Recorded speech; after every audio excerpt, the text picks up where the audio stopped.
So in this course for the post-class quiz, the students have, depending on how many weeks in the semester, about 13 assignments they need to complete. And we do throw away the lowest grade they have across those 13 weeks. Blackboard does that for us. But it's really a good way for a student in the very beginning of the semester to be able to see their feedback, to be able to see what it is they had problems with, and to be able to meet with us so we can talk about what could have been done differently and what we can do to help that student to, do better and meet their own expectations of a better performance on subsequent assignments. I go to assessments, Turnitin assignment. It's a paper assignment. Assignment title would be Class 6, whatever you want to call it. There all are some optional settings. Most of these you don't actually need to deal with. When you're in your list of Turnitin assignments, you select the assignment you want to view. So when you look across, you see student name, the title they gave their file, the percent of what's considered non-original content, the pen you would use to get into the grading window and assign a grade, and then the file icon, which you would use if you wanted to download the file, if you wanted to have it in Word. I can see for this student that 84% of the text came from a single internet source, and in this case, it's Wikipedia. The way you grade is you just go into the pencil. If I selected some text, I could then click on it and I could add something about a comment for the student. I also could, if there was a space where I wanted to put something in for a student, a comment. Over on the right, you can see commonly used comments. So if you would like to use one of the commonly used comments, commonly confused is one of the comments that's there for you. Click on it, drag it over to where you'd like to insert it for the student. The second way of doing comments, which is actually the one I use more, is the text comment.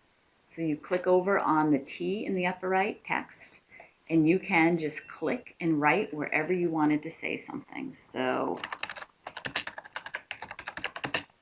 you can put it exactly where you want it. You can actually drag it around and drag and drop it. So when you're done and you're ready to assign a grade, you go up to the upper right where it says out of 100 or out of whatever you set. If the student got a 95, I would enter it here. And now this has been entered into my grade book. So one thing about Turnitin, which I mentioned, is the efficiency. And part of that is actually the efficiency with the feedback.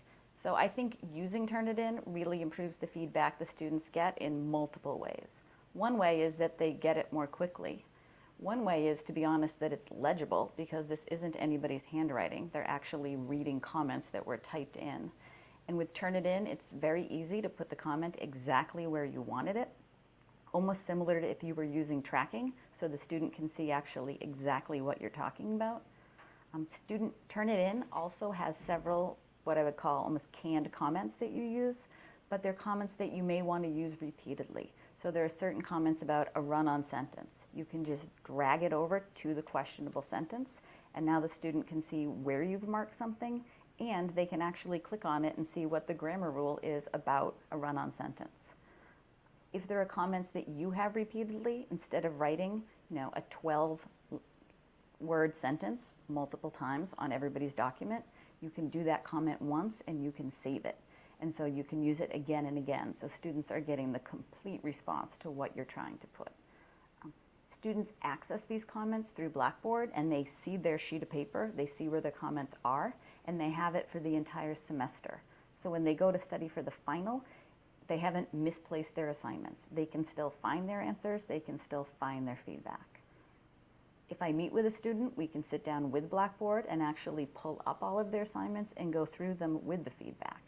So it's not dependent on them having a particular assignment with them at that time. I've been involved with this course for 7 semesters now. So I would say for about 5 of those semesters, we've used post-class assignments. And this is the 3rd semester in a row we've used Turnitin. And this is, to me, the most efficient way of getting them for the students, the best way of getting their feedback, and the best way of managing 150 students with a whole team of graders and making sure that things are done consistently and that things are done in a timely fashion.